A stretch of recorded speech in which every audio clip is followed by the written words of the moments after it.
ఇప్పుడు మీరు చూస్తున్నది జనక్పూర్. జనక్ మహారాజు పరిపాలించిన రాజ్యం. జనక్ ప్యాలెస్ అంటారు దీన్ని. ఇది నేపాల్లో ఉన్నది.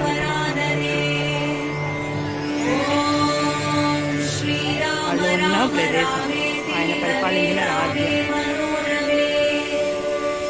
సహస్రనామ తత్తుల్యం రామనామ వరానరే.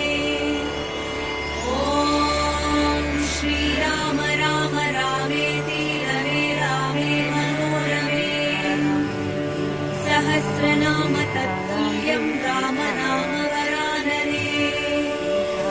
ఓం శ్రీరామ రామ రామేతి రమే రామే మనోరమే. సహస్రనామ తత్తుల్యం